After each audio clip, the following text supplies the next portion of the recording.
Halo Sobat Invest semuanya, saya Rifan dari Investor Baik, mau bahas review IHSG kemarin, minggu kemarin, sama bahas beberapa saham di minggu depan, sama IHSG juga kita bakal coba bahas buat di minggu depan ya. Yang pertama kita coba lihat dulu IHSG nih di minggu kemarin kayak gimana sih pergerakan harganya. Oke. Di sini kita bisa lihat IHSG sesuai prediksi ya, dia bakal ada koreksi di minggu ini. Di minggu ya benar di minggu ini yang di tanggal ini ya, 3 sampai tanggal 6 April. Soalnya kemarin-kemarin tuh kenaikannya lebih dibantu karena come date beberapa banking yang bagi dividen gitu. Jadi harga sempat terkerek naik, terus habis itu di minggu ini juga kan ada ex-date kan, otomatis harga dibanding lagi turun ke bawah. Terus di sini juga ada gap nih di area-area sini. Kemungkinan di minggu depan bakal ditutup dulu tuh di gap-gap yang ini. Gitu. Pergerakan harganya masih sama, dia belum ada sentimen yang bisa bikin IHSG naik lanjut ke atas, sama ini masih di area sideways sini, di area kotak sini. Dia nggak akan kemana-mana. Jangka menengahnya mungkin bisa ke sini dulu sih 6.900 atau 7.000 ya. Di range-range segitu sampai ke sini nih 7.000.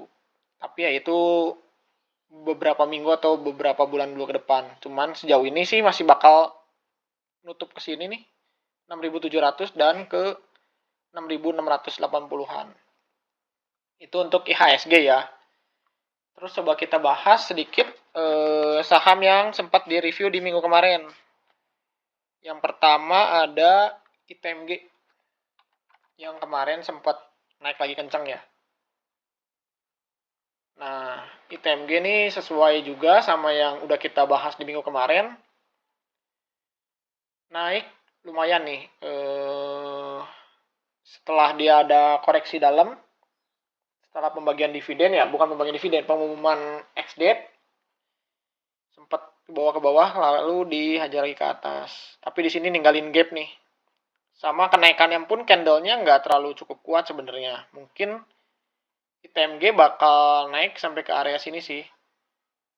Kalau naik ya 42 ribuan. Tapi di sini ada gap juga nih, mungkin bakal ditutup di 43.000 dan di 44.675 gitu. Kalau di Fibonacci sih bentar lagi udah nyampe ke 1618 ya di sini ya. Udah area-area koreksi. Mungkin dia koreksi dulu, nutup si gapnya atau nutup ke sini nih ke 39.000 lalu lanjut lagi. Gitu buat ITMG. Masih sama ya si bahasan ITMG-nya. Buat plan kedepannya sama kayak minggu kemarin. Lalu lanjut ke WINS, Wintermar. Nah, sesuai ya buat WINS. Minggu kemarin kan kita udah sempat bahas nih buat WINS. Bakal kemana aja. Terus pas banget kan sama yang kita garis nih. Di 1618 dia kena langsung koreksi ke bawah kan. Dia sempat naik ke tinggi nih ke 376 sebelum dia koreksi sampai ke closing di 330 tuh. Buat teman-teman yang udah mengikutin Investor Baik nih, udah nonton review di YouTube kemarin, harusnya sih udah take profit ya di area sini ya, di 1,18. Di hari Kamis kemarin, perdagangan kemarin juga sempat mau disentuh lagi nih 1,618, tapi dihajar lagi ke bawah. Jadi buat WINS masih sama ke depannya. Dia bisa bakal terbang tinggi ke 418 atau 420 atau bahkan sampai ke 442 kalau dia bisa nembus ini 1,618 gitu. Untuk Queens kemungkinan minggu depan bakal koreksi dulu sih ke area-area sini atau sideway. Oke, selanjut ke TPMA, saham kapal lagi juga. Nah ini juga sama. Ini kenaikannya udah cukup terbatas sih sebenarnya. Dari sini udah kelihatan dia mungkin bakal nutup dulu ini nih, ada gap di sini. Dan bener ya, dia break area sini, kebesokannya langsung di hajar lagi ke bawah nih, masuk lagi ke dalam kotak yang ini. Soalnya ini area supply demand yang cukup kuat nih. Di sini ada gap juga yang kemungkinan minggu depan bakal ditutup dulu. Buat teman-teman yang telat masuk atau pengen masuk, boleh masuk di area sini nih, 424 sampai ke 428. Gitu. Untuk buat review saham-saham yang minggu kemarin udah dibahas, 3 sahamnya. Minggu depan kita mau coba bahas ini aja deh, Goto. Saham yang lagi rame beritanya gara-gara beberapa bank atau mungkin investor yang mulai keluar dari Goto. Kalau nggak salah saya baca terakhir dari SoftBank ya. Mereka menarik uangnya dari Goto yang buat mungkin cukup panik nih di minggu kemarin ya, di hari Kamis 6 April. SoftBank. Nah, tuh 1 triliun ditarik duit dari Goto. Berarti kalau ini maksudnya lebih ke buang kiri ya berarti ya. SoftBank jual lagi saham Goto. Makanya di volume di sini cukup besar nih. Terus penurunannya buat Goto gimana nih ke depannya? Tergantung nih gimana cara kita nariknya. Ini sebenarnya udah pernah pas kalau dari jangka menengahnya lumayan ya. Ini udah koreksi sampai ke 0,618. Tapi nggak nutup kemungkinan dia bakal ke sini ke 0,78. Kenapa bisa? Teman-teman bisa lihat di sini. Ini kan tren kecil, itu tren besarnya kayak gitu kan, tren kecilnya kayak gini nih. Nah, tadi kan 0,7-nya di sekitar sini kan, sama kayak 1,618 ya extensionnya dari Fibonacci, soalnya di 100% ini udah ditembus sama satu candle ini. Dan volumenya cukup besar, jadi kemungkinan Goto bakal sampai ke area 93 ini, area sini. Nah, ini area-area krusial nih. Jadi mungkin Goto akan kesini dulu, lalu sideway, belum lanjut lagi ke bawah. Gitu sih. Untuk Goto. Sentimennya masih sama, nggak terlalu bagus ya buat Goto. Kinerjanya pun mulai cukup membaik, tapi ya belum membuat profit si perusahaannya. Gitu. Lanjut ke yang lagi rame lagi, BRIS ya. Kalau BTPS kan yang turun terus nih, kalau BRIS lumayan cukup banyak yang bahas nih, dia naik terus kan. Gitu. Kita coba lihat.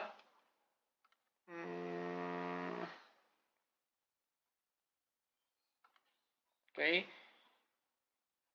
Kalau dari Fibonacci sih jangka menengahnya bisa sampai ke 2000 ya targetnya. Selain itu di sini ada support yang cukup kuat kan di sini. Di sini juga sempat ada jadi resist nih. Oke, dari jangka menengahnya di situ kita biasakan untuk coba lihat dari jangka tren kecilnya atau jangka pendeknya. Ini kan turun nih ke bawah nih buat ngukur sampai jangka menengahnya berapa. Nah, udah gitu kita lihat jangka pendeknya.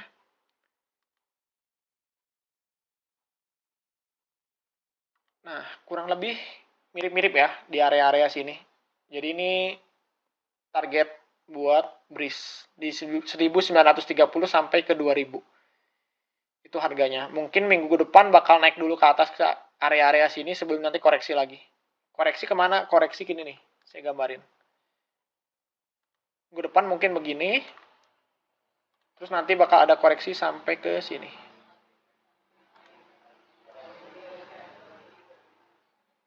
Nah, mungkin sekitar kurang lebih kayak gini. Situ atau di sini. Kenapa gitu? Soalnya di sini ada resist, di sini ada resist nih. Jadi kemungkinan bakal naik dulu ke area sini atau ke area sini sebelum nanti koreksi di sini. Untuk BRIS masih oke ya, dia masih lanjutin kenaikan soalnya di sini pun bullish nih kelihatan nih. Kalau kita garis malah wah, mantap nih. Mulai ada pembalikan arah, tapi belum 100% dia balik arah ya. Sebenarnya masih baru break sih. Coba kalian lihat dari jangka panjang ya. Ini kan area nih. Nah, udah di break. Ini kan resist. Nah, dia harus nembus dulu di sini. Kalau minggu depan Senin atau Selasanya dia hijau tebal, dia bakal ke area sini. Udah fix pasti ke 2000. Oke, buat teman-teman yang mau trading atau swing trade boleh nih. Volumenya pun cukup cakep ya di sini ya. Koreksi volumenya kecil, naik volumenya kencang, terus hijaunya pun full ya, hampir full. Gitu. Jadi masih lanjut uptrend sih kalau buat BRIS. Lanjut lagi ke saham satu lagi apa ya? Ini aja kali. Era Jaya. Yang ini pun sama, lagi lumayan bagus nih trennya. Dari yang tadinya downtrend kan lumayan dalam nih. Dari 685 sampai turun ke 378, lumayan nih hampir 50%.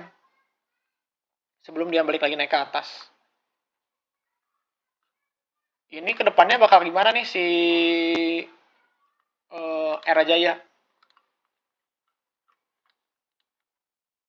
Nah, kalau dilihat di sini sih, Era Jaya mulai ada pembalikan arah.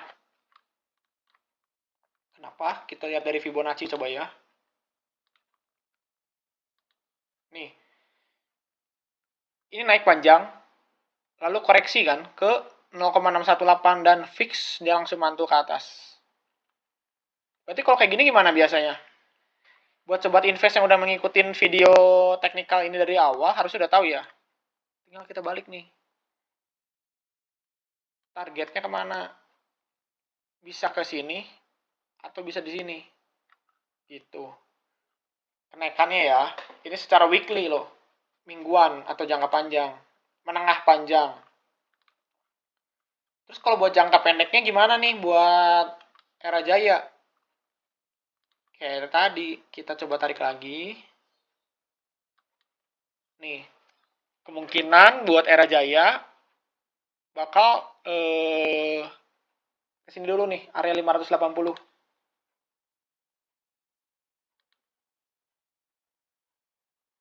Nih, bakal ke situ dulu.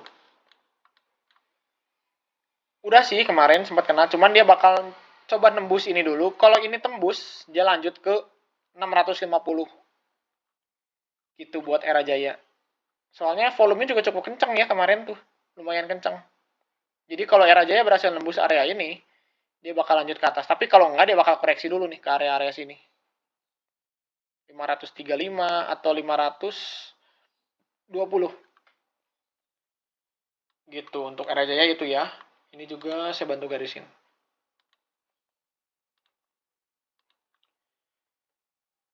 Gitu. Dia bakal naik sedikit, mungkin bakal koreksi lagi.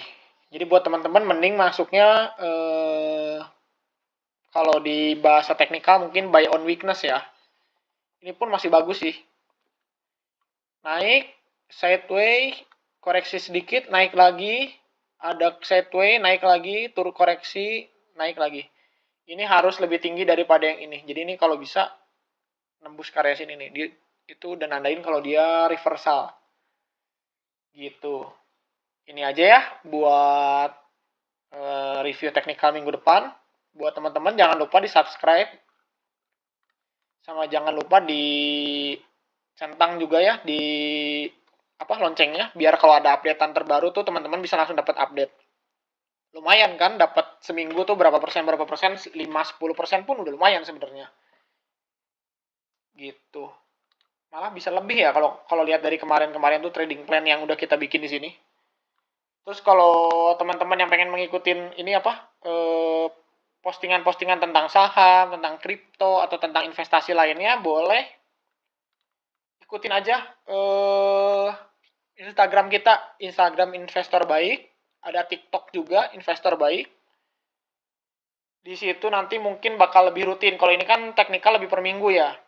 Terus di kita juga kalau buat teman-teman mau ngikutin fundamental nanti boleh diikutin juga, ada yang di bidang fundamental sendiri yang akan bahas, atau bahas makro atau bahas kripto nanti kedepannya kita akan bakalan bahas. Gitu aja. Kalau ada teman-teman yang mau ngasih saran atau mau ngasih masukan atau mau request saham juga boleh, eh, tulis aja komen di bawah ya. Jangan lupa di like buat teman-teman biar kita makin rajin juga buat bikin si kontennya. Gitu aja. Semoga minggu depan teman-teman bisa lebih cuan ya. Oke. Sampai jumpa minggu depan ya teman-teman. Yuk, salam cuan buat semuanya sobat invest. Thank you.